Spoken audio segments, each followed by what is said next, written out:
Bienvenue messieurs et dames à ce nouvel épisode de votre émission spéciale sur le retour des choses. Aujourd'hui, nous recevons le professeur Germain Lompet qui est un instigateur de ce projet et qui a bien voulu répondre à nos questions. Professeur Germain Lompet, merci de nous recevoir ici chez vous. Merci surtout de nous accorder le temps de cet entretien. Vous êtes un des instigateurs du colloque sur le retour des choses qui s'est passé à Yaoundé et qui vient de s'achever. Mais nous allons, avant de parler de ce colloque, commencer par vous poser la question de savoir qui est Germain Lompet. Je suis Germain Lompet, justement. Je suis archéologue et plus précisément préhistorien. Évidemment, la préhistoire est à la charnière d'un ensemble de connaissances sur le passé, qui fait appel à la fois aux sciences naturelles, c'est-à-dire à la biologie et à la géologie, et aussi à la dimension, on va dire, ethnologique, la paléthnologie. Donc, ce qui me fait, évidemment, comme archéologue, c'est dans la tradition française, c'est toute la dimension classique, c'est-à-dire de la culture gréco-romaine, et donc c'est cela l'archéologie au sens strict, dans ce qui fait que je peux aborder à la fois les questions du passé sur le plan scientifique pur, c'est-à-dire géologie et biologie, et aussi la dimension ethnologique. Voilà. Je pense donc comment on va dire ça? Donc je peux parler à la fois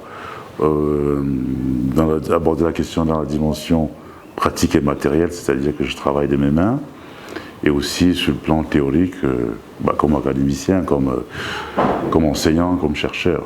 Voilà. Et vous avez aussi beaucoup travaillé sur les questions du patrimoine. Oui, j'allais demander, qu'entend-on par patrimoine? C'est ça le vrai problème. Le patrimoine aujourd'hui, d'abord le patrimoine est apparu relativement tard dans le vocabulaire politique et populaire du Cameroun.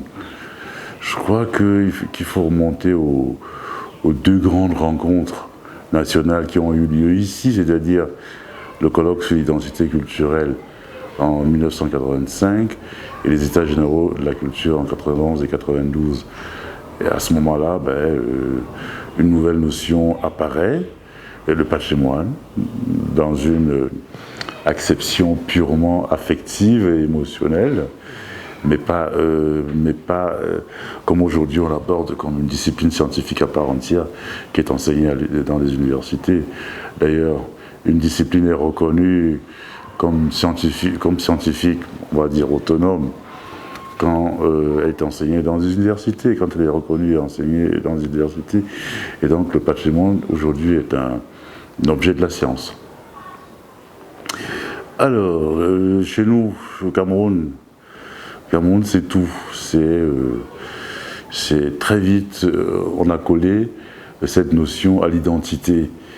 Et donc on dit patrimoine et identité culturelle nationale. Et patrimoine, ce qui renvoie toujours, il y a toujours une idée sous-jacente de groupe ethnique, d'appartenance ethnique. Je ne vais pas dire tribal parce que c'est une notion délicate et galvaudée aujourd'hui. Et donc quand on parle de son patrimoine, on parle du patrimoine de son village. Et le village est une conception large, c'est une unité d'ancrage historique. Quand on dit mon village, c'est tout ça. C'est l'histoire de ma famille, de l'ascendance, dans une unité territoriale. Et voilà, donc je dis, quand on dit mon patrimoine ethnique, on pense au patrimoine de son village, de sa tribu, de son histoire, de sa façon de vivre. Mais il existe une définition officielle et scientifique du patrimoine. Et pour aborder la question proprement dite du patrimoine national, il faut qu'un processus, une procédure ait été engagée dès l'identification, suivie de toutes les étapes. Je parle d'un modèle idéal en France, et jusqu'à l'inscription dans le registre de l'inventaire général du patrimoine. Et ça c'est l'Assemblée nationale en France, par exemple, qui décide qu'un objet relève du patrimoine ou pas. Vous voyez que c'est donc une procédure. C'est pas juste se dire c'est mon patrimoine, notre patrimoine, c'est pas assez. Donc c'est quand même une discipline scientifique, c'est une procédure de classement. Il y a tout un vocabulaire qui va avec. Il y a le classement l'inventaire, enfin le classement livre d'inventaire général du patrimoine, et ainsi de suite.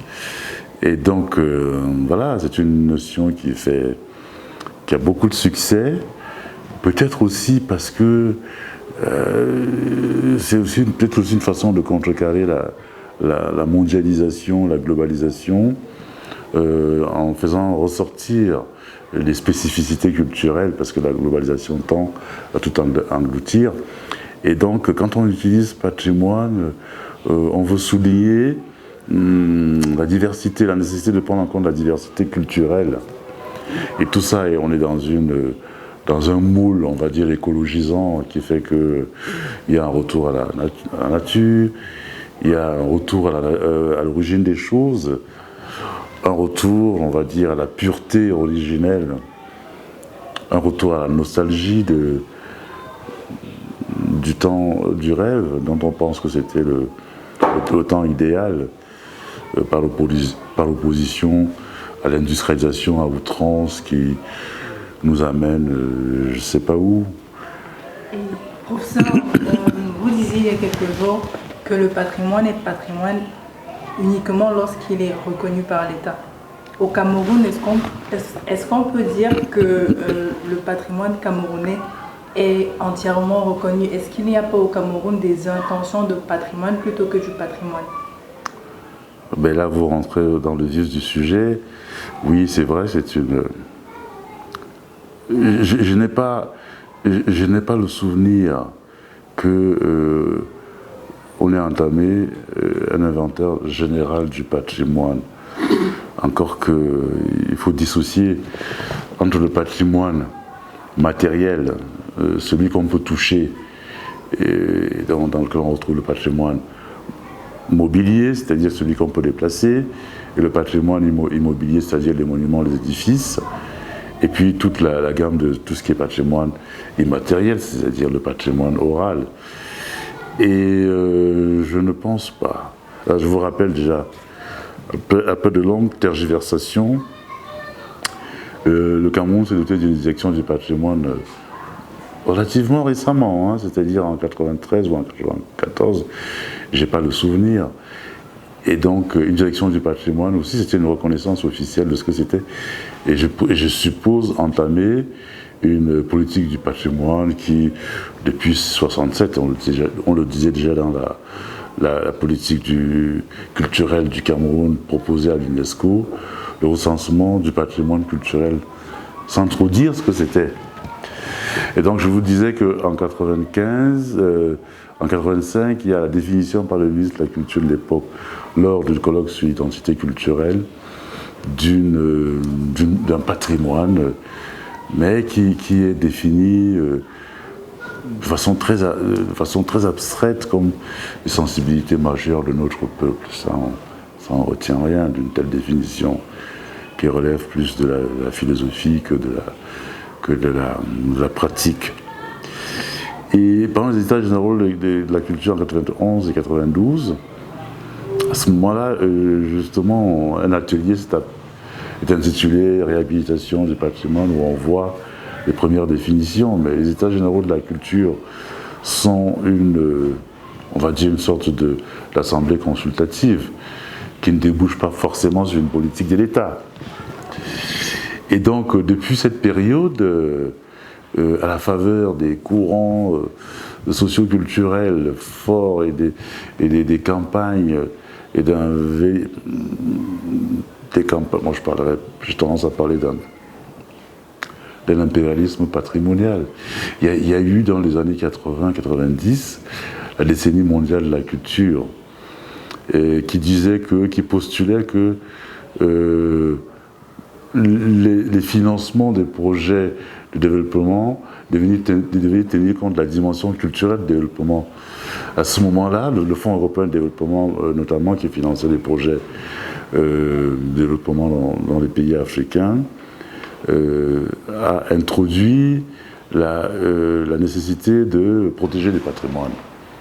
Et donc un budget pour les patrimoines, et on a vu partout se développer des musées. Je crois que c'était D'ailleurs, j'ai travaillé dans ce cadre-là, dans le cadre des fonds européens de développement, de la création et de la conception de 3 musées régionaux au Mali, celui de Sikasso, de Djenné et de Bandiagara en pays d'Ogon. Donc c'est à partir de ce moment-là qu'il y a une véritable impulsion, mais qui vient de l'extérieur et qui pousse, qui incite à créer des musées un peu partout.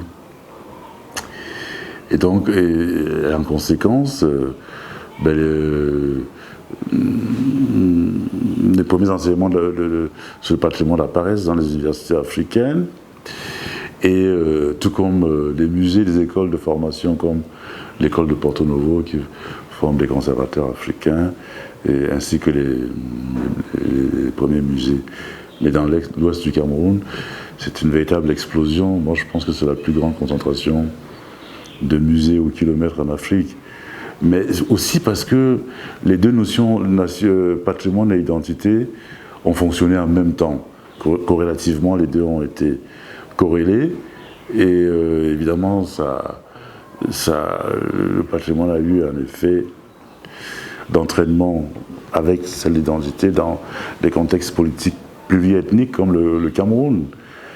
Et donc la dimension ethnique du patrimoine, la prise en compte de la dimension ethnique du patrimoine, son renforcement est une façon, de mon point de vue très personnel, de se mettre en compétition en affirmant une identité forte pour accéder à la dimension, on va dire supra-ethnique, c'est-à-dire nationale. Donc quand on dit qu'il y a un concours de la police, on fait le bilan. Dans notre village, on a eu 2 policiers, dans l'autre village, on a eu... Donc il y a toujours comme ça des enjeux à l'échelle qui dépasse l'ethnie. Et donc le patrimoine est une façon d'affirmer une identité, je ne vais pas dire ethnique, je ne sais pas quel terme utiliser, si je dis tribal, c'est encore pire. Mais donc c'est une identité, je ne sais pas, locale, on va dire ça comme ça pour éviter. Finalement, professeur, est-ce que le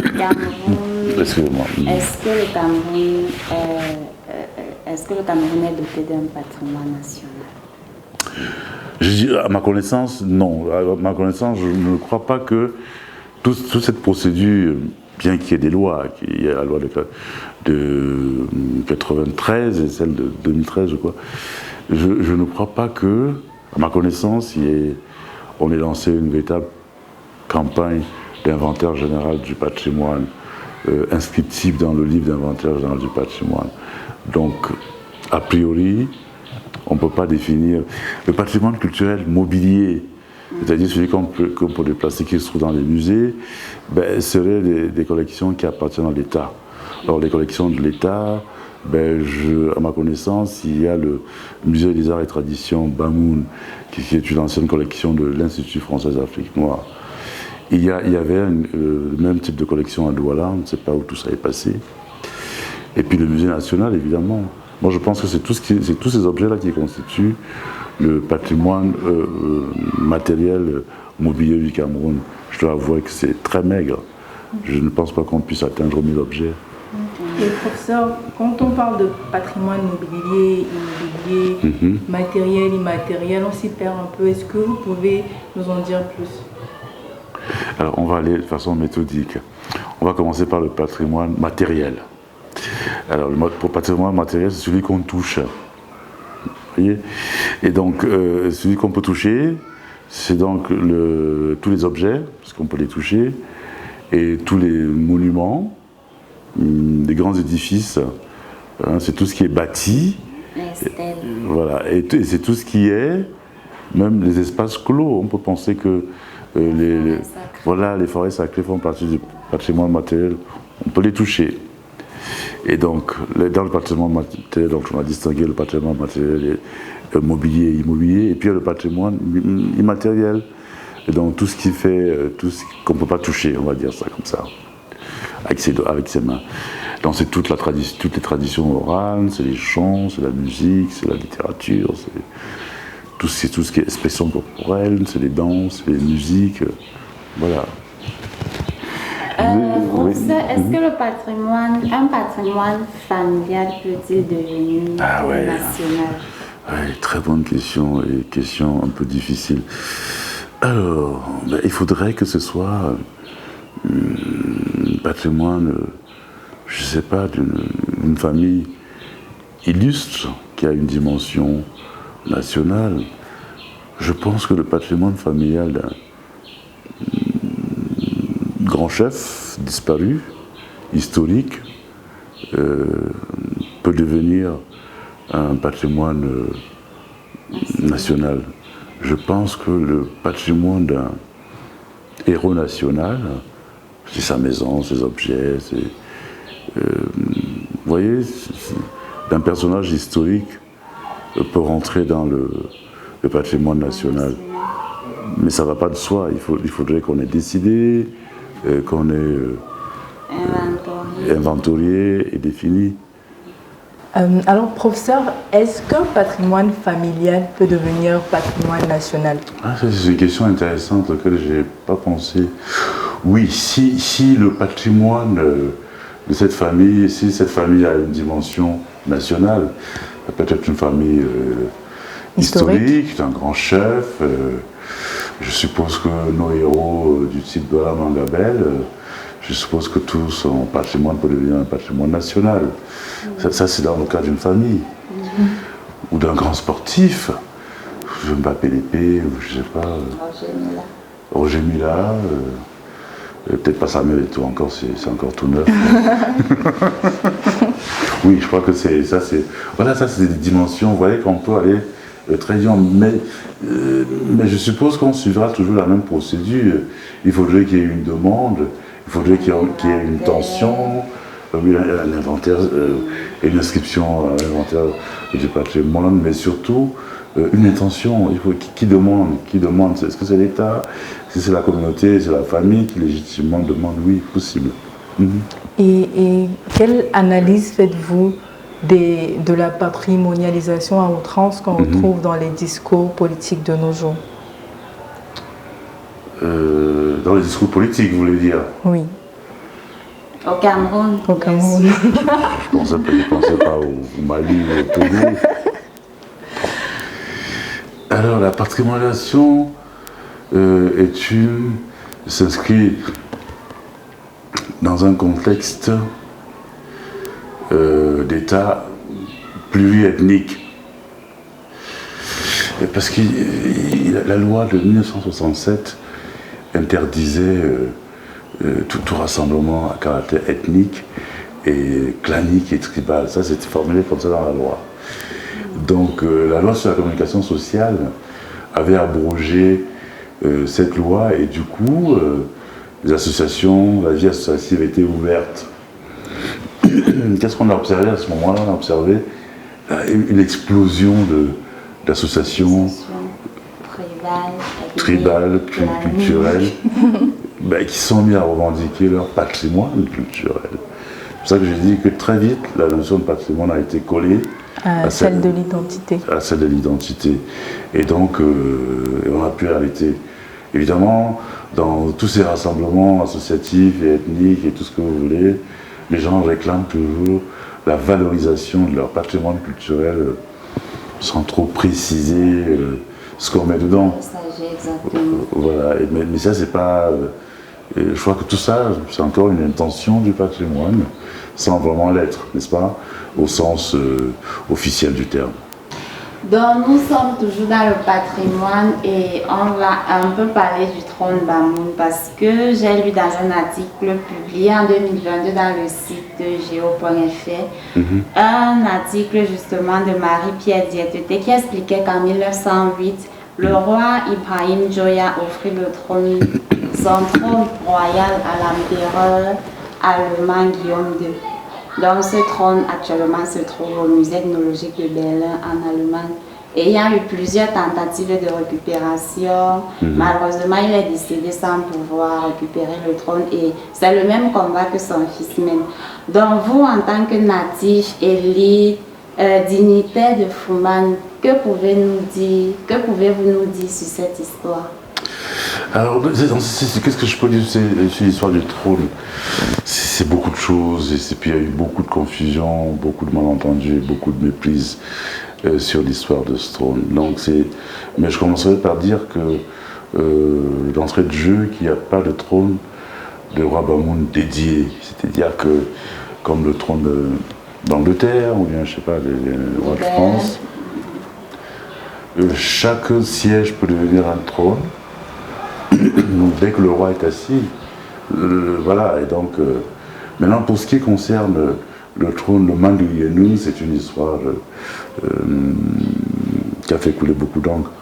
En réalité, le trône est demandé au moment où naissent et se développent et fleurissent des musées ethnographiques en Europe, et en particulier en Allemagne. Et chaque ville européenne, là je parle même plus de pays, hein, chaque ville européenne va se doter de son musée ethnographique. Et donc c'est le directeur du musée ethnographique qui demande le trône du sultan présumé, parce que au moment où Njoya arrive au trône, le trône, proprement dit, c'est un tabouret flanqué de 2 personnages, n'est pas brodé de perles encore. C'est lui qui commence à broder, à faire des broderies. Et il avait l'intention de broder aussi, de faire broder le trône de son père, le roi Sangou. Et c'est ce trône-là qui est parti en Allemagne. Et le roi a accompagné le départ du trône. Ils ont été accompagnés de moins de 200 personnes qui portaient tous d'autres objets dont on ne parle pas. Et donc il a accompagné ce trône, il l'a rencontré à Bouya, on est en 1908. C'est précisément à ce moment-là qu'il rencontre Rodolphe Dalamangabel, qu'il ne connaissait pas, C'est les Allemands qui le présentent. Et puis donc le trône doit partir pour prendre place au musée ethnographique de Berlin. Pas chez l'empereur, son fils, je suppose. Et il devait recevoir en échange des fusils. Et c'est un peu pour ça c'est ce qui justifie un peu son enthousiasme. Hein. Et il n'a pas eu ce qu'il souhaitait en échange. On lui a même repris ce qu'il avait déjà, les autres fusils qu'il avait été très amers. Et donc l'objet est arrivé au musée de Berlin, parmi les autres objets, dans Afo Akom, les plus anciens et les plus beaux, Afo Akom, ils ont appelé ça comme ça, plus tard, elle se trouve au Berlin. Il n'y a pas eu d'histoire sur cet Afo Akom. Hein. Et donc, qui revendique le trône, le retour du trône? Je ne sais pas quoi vous dire. Moi, le roi Libanon m'a chargé à plusieurs reprises de discuter avec les Allemands sans trop y croire. Mais pour lui, la présence du trône en Europe contribuait au rayonnement de la culture bamoun. Et il pensait d'ailleurs il le disait, ça on l'a entendu plusieurs fois dans les médias, il disait, nous les Bamouns, quand on donne un objet en cadeau, on ne le reprend plus. Ça il l'a dit plusieurs fois. Et puis par la pression des Bamouns, chaque fois, plusieurs fois il m'a appelé, il m'a dit, écoute, est-ce que tu veux pas aller voir, discuter avec les Allemands? Et quand la possibilité a été offerte, le roi s'est déplacé. Le trône s'était terminé à Zurich, qui s'est assis dessus. Pour lui, c'était une. Mais en réalité, le trône du roi Njoya est à Fumban. Le roi Sédou, son fils, en a fabriqué un sur lequel le roi s'asseyait souvent. Et puis depuis ce temps, le roi lui-même en a fabriqué, je ne sais pas, 2 ou 3 trônes brodés de perles, mais absolument pas sur le modèle du Mandu Yenou, c'est-à-dire du trône flanqué de 2 personnages. Voilà, je crois avoir répondu à votre question. Et les Bamouns qui réclament le retour du trône le réclament de façon symbolique, comme pour la plupart des objets africains, sans trop connaître l'histoire. Donc ils disent qu'il y a Mandu Yenou à Fumban, en Allemagne, et il faut qu'il retourne. bon, c'est une réclamation de principe. D'accord, professeur, vous venez de prendre part aux réflexions menées ici même à Yaoundé pendant toute une semaine sur le retour des choses. Il faut dire que vous avez été facilitateur pour ce colloque qui vient de se dérouler. Je voudrais déjà savoir pourquoi est-ce que l'équipe de la commission retour a opté pour choses. On a dit retour des choses. Pourquoi avoir choisi le vocable chose?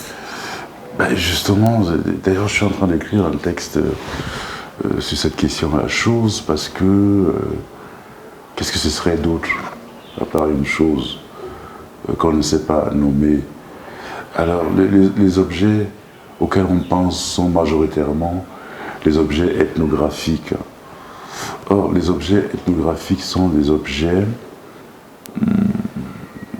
des confréries, des sociétés secrètes, comme on dit vulgairement. Et donc, dans ma langue en Bamoun, on dit les choses du palais, on utilise le terme choses parce qu'il n'existe pas un terme générique. Et puis on ne peut pas prévoir, on ne pouvait pas préjuger de leur patrimonialité dans le contexte de la production sociale. Donc, dans nos langues, dans ma langue en particulier, on dit choses parce qu'on ne sait pas trouver un nom précis pour définir des objets qui ont une puissance de subjugation, une puissance d'ordre et une puissance de régulation. Et quand on dit choses, c'est aussi parce que il y a une sorte d'appréhension. La chose, c'est souvent aussi le monstre, hein, quand on dit cette chose. Et donc il y a un côté comme ça. Et puis c'est aussi une façon de suggérer qu'on ne saisit pas toute la dimension. Et donc on dit choses. Alors j'étais en train de penser, qu'est-ce qu'on pourrait utiliser, on va dire patrimoine. Nous avons déjà du mal à pouvoir dire ce que c'est. Le patrimoine camerounais. Voilà, donc, ce serait difficile d'appeler. Oui, et donc je crois qu'il y a eu. Voilà. Ce serait peut-être, comme vous dites, le fait que ces choses sont tellement importantes spirituellement qu'on n'arrive pas à les nommer. Tout à fait. Et puis en disant choses, ça nous laisse aussi le soin de mettre tout. Exactement. Et donc, que pense l'archéologue que vous êtes de cette mouvance autour de la restitution? Mais je pense que...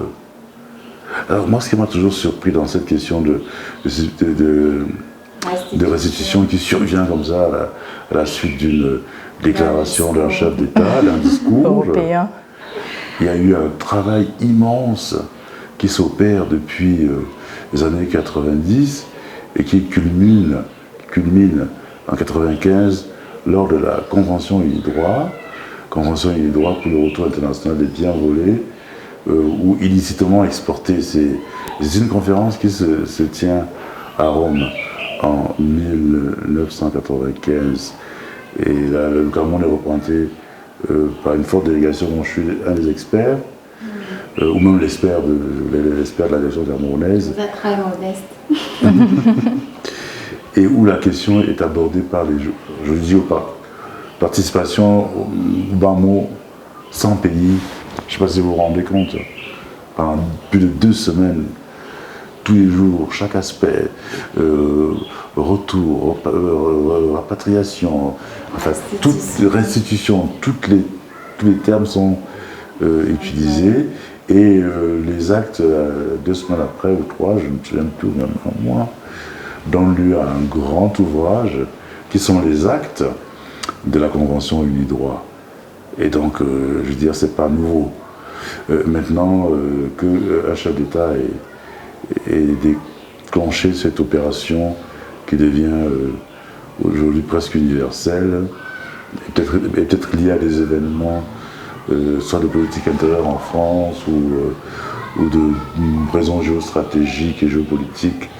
Je ne peux pas le dire de façon précise, mais je sais que ce n'est pas une question nouvelle. Et je l'ai développé abondamment la question dans différents articles qui font remonter les tentatives de demande de restitution, au moins au début du siècle, avec la naissance des mouvements panafricains, inspirés caraïbéens, hein, parce que relayés en Afrique par quelques pays anglophones comme le Ghana,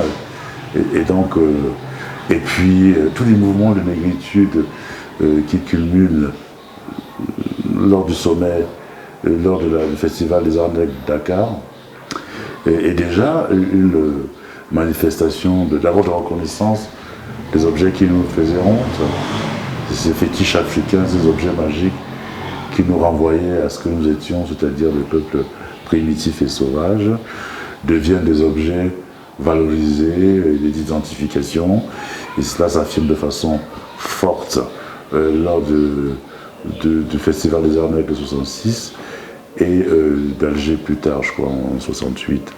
Donc, à ce moment-là, on parle des Arts Nègres. Ce n'est pas des objets ethnographiques pour nous, parce que nous on ne fait pas la propre ethnographie. L'ethnographie, l'ethnologie, ça je le dis sans complexe, c'est la science du blanc qui regarde le non-blanc. Alors, je ne sais pas quand le non-blanc se met à se regarder lui-même, je ne sais pas s'il le regarde, je ne sais pas quel type de regard, quel type d'outil de regard il utilise pour se regarder. Donc, nous, on ne parle pas des objets ethnographiques quand il s'agit de nos objets. On parle des choses. Et professeur, au milieu de cette effervescence au sujet du retour des choses, on se demande qui décide de ce qui revient. Ah oui, c'est vrai que j'ai pas répondu à toute la question, je suis tellement passionnant. Alors, qui décide? Officiellement, c'est les États qui décident, ça c'est des échanges entre États. Et vous avez pu observer les différentes personnalités qui étaient là. C'était souvent les directeurs de grands musées européens. Et vous voyez qu'ils manifestent l'intention de vouloir négocier, restituer plutôt aux communautés. Ça, vous l'avez vu, peut-être à Bamendjida, vous voyez, il y a une volonté de vouloir davantage traiter avec les communautés.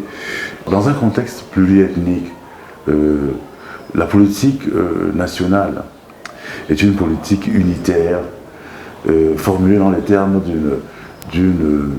d'un grand élan culturel qui va fédérer toutes les entités, les composantes de la nation vers un idéal unitaire pour former la grande culture camerounaise.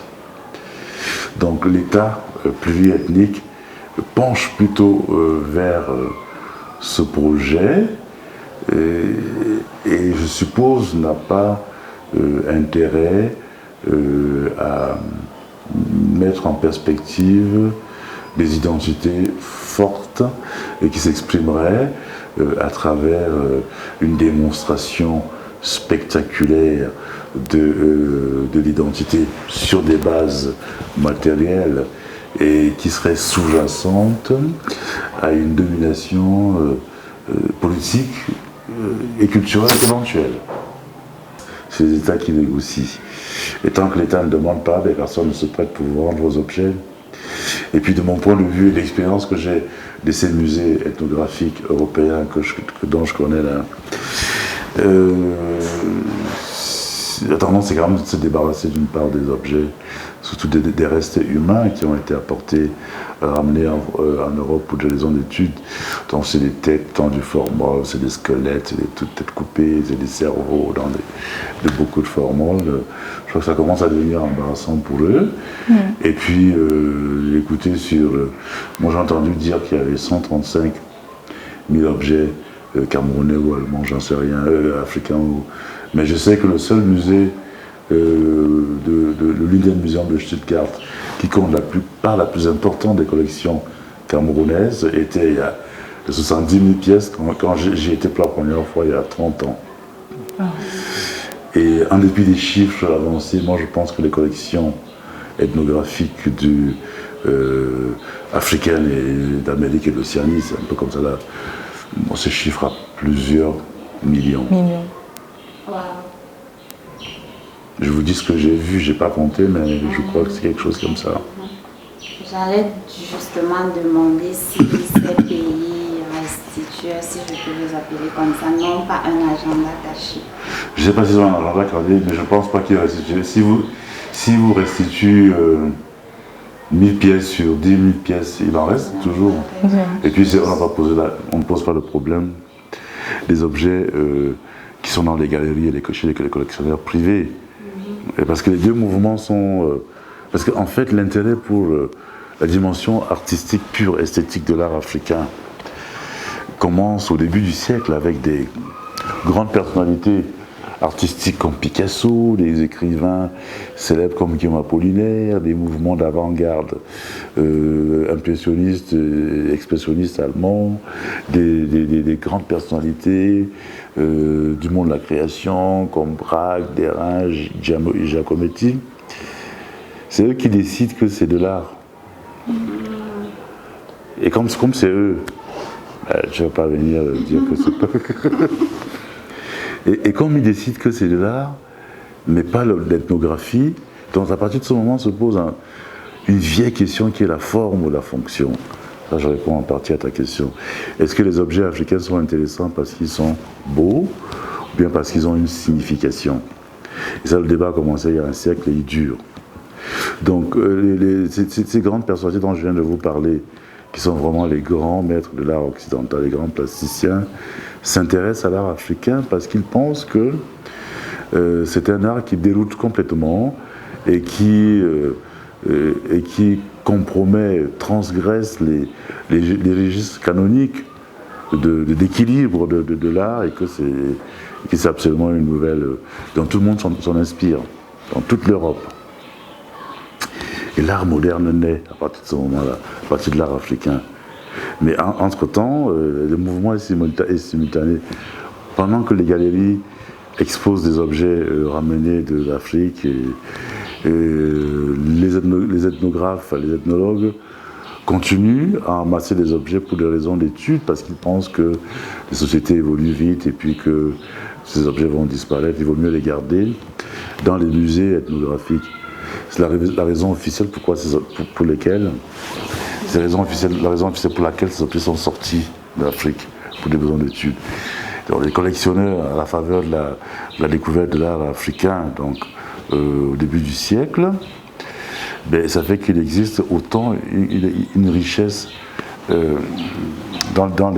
les collectionneurs et les privés qui ne sont pas dans les musées officiels. Alors je ne sais pas si on demande aussi le retour de ces objets-là, mais attention, ces objets qui ont acquis valeur marchande. Je veux dire, une petite statuette Fang de cette hauteur, 20-30 cm, coûte le prix au kilogramme d'un Boeing 747. Je ne sais pas si vous vous rendez compte. Au kilo, c'est même plus cher. Ça veut dire qu'il y a de la valeur, parce que c'est aujourd'hui la valeur, c'est le prix, n'est-ce pas? Ça veut dire que ça a beaucoup de valeur. Et qu'est-ce que cette valeur marchande devient lorsque les objets rentrent en Afrique? Est-ce qu'elle garde la même valeur ou est-ce qu'elle est dégradée? Mais non, c'était là. Je suis justement en train de te dire que les objets qui sont entre les mains des collectionneurs, qui ont une valeur, qui font l'objet de ventes aux enchères dans les grandes galeries de Christie's ou je sais pas quoi, de Drouot. Tu vas pas dire venez me rendre mon objet. Il dit très bien, mais je viens vous rendre votre objet, je m'en fous du prix. Je sais qu'il coûte 2 milliards de francs CFA, mais comme c'est votre objet, vous imaginez ça? Qu'est-ce que vous pensez de la manière dont les sociétés civiles et les États africains se saisissent de la question de la restitution? Vous parliez il y a quelques années de conscience patrimoniale. Qu'est-ce qu'il en est aujourd'hui, au vu des combats que quelques sociétés civiles et quelques États... Mais vous avez vu comment ça se passe, vous aurez pu évaluer lors du colloque. Qui sont les gens qui viennent écouter, qui participent aux réflexions sur le retour? C'est une élite, c'est des intellectuels, c'est jamais le passant, comme on dit, le Bayam, c'est là, moi je pas. ou bien le... Ce n'est pas l'homme lambda. L'homme lambda, ou bien le Ben Skinner, c'est un peu ce que... Donc c'est quand même une question d'élite, et puis, mais pour être sensibilisé, une question d'élite dans tous ces mouvements de décolonisation, de post-colonial, de décolonie, des violences coloniales. Il y a une mouvance qui existe déjà, combattante et militante, qui existe déjà autour des questions du colonialisme, enfin des retombées d'entreprises coloniales proprement dites. C'est ce monde-là qui vient, qui font des post-colonial studies et tout ça. C'est tout ce monde-là qui rentre dans le jeu de la revendication et de la construction d'un discours, n'est-ce pas, sur le retour symbolique ou réel. Mais personne ne se pose vraiment la question de savoir ce qu'on va en faire. Je pense que c'est l'avantage d'une réclamation de principe. Oui, professeur, vous parliez tout à l'heure des millions Oui, de choses, parce qu'on parle des choses vécues. C'est cela. Si on ramène, est-ce que le Cameroun a déjà suffisamment d'espace pour recueillir tout ce qui va revenir, si jamais ça revenait? Alors, dès que la question a été posée, je me trouvais par hasard en France, dans un colloque qui rassemblait à la Sorbonne, qui rassemblait à peu près l'essentiel des gens qui sont venus ici, du moins pour la France. Hein. Et le débat a été ouvert lors d'un colloque à Paris, et moi j'ai tout de suite suggéré la création des musées de retour, où les objets qui sont revenus seraient d'abord conservés et exposés, de façon qu'on puisse réfléchir sur leur retour dans leur communauté respective éventuelle. Comme ça, les acquéreurs, ou bien de bonne foi, on présume que les objets étaient sortis, qui vont les rendre en toute bonne foi, ben, s'ils sont soucieux de leur conservation, puisqu'ils ont gardé un siècle, ils pourraient de la même façon engager des moyens techniques et humains, et pour pouvoir créer des musées et les conserver dans de bonnes conditions. C'est ce que j'avais suggéré, ce serait ça, le profil type d'un musée de retour. Et je pense que c'est faisable, pour autant qu'on pousse la négociation. Évidemment, comme les objets sont sortis de façon après une transgression des règles, ils ont été frappés du malheur et ils ne vont pas rentrer tout bonnement dans leur communauté comme ça. Je pense que pendant le temps de leur exposition dans le musée de retour, ils vont être ritualisés, chargés. On est ramenés, je présume, hein, mais ce qui se produit souvent aussi, j'ai travaillé sur des collections comme ça en Allemagne, je suis venu vérifier leur origine au Cameroun, et souvent l'origine a disparu, hein, on ne sait pas. Justement, je voulais demander, est-ce que ces objets ou ces choses retrouveront vraiment leur place? Parce que durant le colloque, quelques scientifiques ont mentionné le fait que les communautés ne sont pas immuables et les cultures ne sont pas non plus. C'est juste. Et lorsque ces objets reviendront, est-ce qu'ils seront accueillis par les communautés présentes? Oui, mais c'est pour ça qu'on disait que c'est l'État qui est en charge de ces objets. Bon, maintenant, l'État, ça c'est toujours, il y a beaucoup de principes, des choses là-dedans. C'est pour ça que je pensais que ce serait l'idéal, un musée de retour. Et puis, je vous assure, je ne crois pas que les objets, je ne crois pas à un retour massif d'objets. Je crois que ce sera toujours cas par cas, voilà. Et puis, moi j'ai revu, là, j'ai assisté au tout départ à la conception du musée du Humboldt Forum. Quand j'étais aux États-Unis, l'équipe est venue présenter le projet au Getty Research Institute où j'étais. Vraiment les concepteurs de ce projet.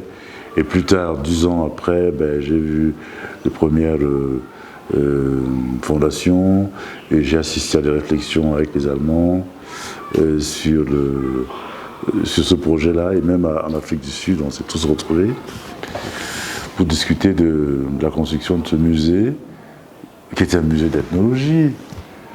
au moment où tous les musées ethnologiques d'Europe se sont transformés en musées d'histoire ou en musées des civilisations, en plein XXIe siècle. Le projet le plus coûteux qui ait jamais existé en Europe se met en place avec pour le projet le musée ethnologique. Incroyable. Et le directeur de ce projet, qui est le Britannique, que je connais, qui était ancien directeur du British Museum, nous étions donc à cette rencontre. Je lui demande, mais attends, je ne comprends pas. On refait des musées d'ethnologie, alors que tous les musées, les Folkakunde Museum sont transformés en musées. Donc, agenda caché, j'ai entendu ça quelque part. Je ne sais pas si l'Europe a besoin chaque fois de ces primitifs, les avoir près d'eux, constamment sous la forme matérielle, sous la forme de migrants, j'ai failli dire ça, de primitifs, pour qu'ils puissent mesurer, ça c'est mon point de vue personnel, le niveau d'avancement dans le progrès, la perfectibilité, qui sont des mythes, qui sont des voies sur lesquelles ils sont engagés depuis la naissance du positivisme, c'est-à-dire qu'il faut progresser. Et à un moment, on ne sait plus où on en est. Il faut toujours regarder derrière pour savoir. Je crois que le primitif et le musée ethnographique sert à ça, à rappeler dans une perspective évolutionniste comment tout le monde était au départ, c'est-à-dire eux et nous, et la distance qu'ils ont déjà parcourue pour arriver. Et vous avez dit, professeur, que vous ne croyez pas à un retour massif des choses. Si cela arrivait, malgré tout, est-ce que vous pensez qu'on pourrait dissocier le retour des choses à une obligation de réparation? Je pense qu'on ne peut pas dissocier. Mais il faut déjà que la réparation, que les objets soient revenus. Avant d'envisager la réparation, on l'a vu pour la réparation des biens juifs spoliés par les nazis. Donc je ne sais pas de la même nature, mais je pense que dans le principe, si l'exportation illicite, je n'ose pas parler de vol, est reconnue et tout à fait naturelle, que des formes de réparation soient envisagées, soit sous forme comme je le disais, de financement d'opérations de conservation précises, comme le musée de retour, ou bien d'une assistance qui peut prendre plusieurs formes, formations, voilà, différents volets. Mais dans le principe, quand un préjudice a été causé, il est normal et naturel qu'une réparation soit envisagée sous quelque forme de... Voilà. Professeur, quel bilan faites-vous de cette semaine de réflexion? Je ne sais pas, je ne veux pas être jugé parti. J'étais parti pendant de l'organisation depuis son départ. Et je pense que c'est quand même un événement important dans ce que j'appelle l'éveil d'une conscience patrimoniale. C'est des rencontres qui ont permis d'entendre le son de voix des Camerounais et puis peut-être d'apprécier le degré d'implication, parler de la société civile dans ces questions qui souvent paraissent éloignées de la préoccupation quotidienne des Camerounais qui se plaignent de la vie chère et je pense que je pense même qu'il faut multiplier ce type d'initiative afin que cette prise de conscience soit étendue dans les écoles, dans les milieux jeunes, et voilà. Merci beaucoup, professeur Lompet, de nous avoir reçus ici chez vous. Merci surtout de nous avoir édifiés. Nous espérons vous revoir très bientôt. Je l'espère aussi, et j'espère que cette question va continuer à nourrir votre curiosité et que ce n'est pas la fin. En effet. Vous l'avez remarqué, cet entretien a été mené avec Stella Twisse. Merci Stella de nous avoir rejoints pour cet entretien du professeur Lompet. Messieurs, mesdames, c'est ici donc que s'achève cette édition. Merci de nous avoir regardés. Nous espérons que vous l'avez aimé et nous vous donnons rendez-vous très vite pour un nouvel épisode. Au revoir.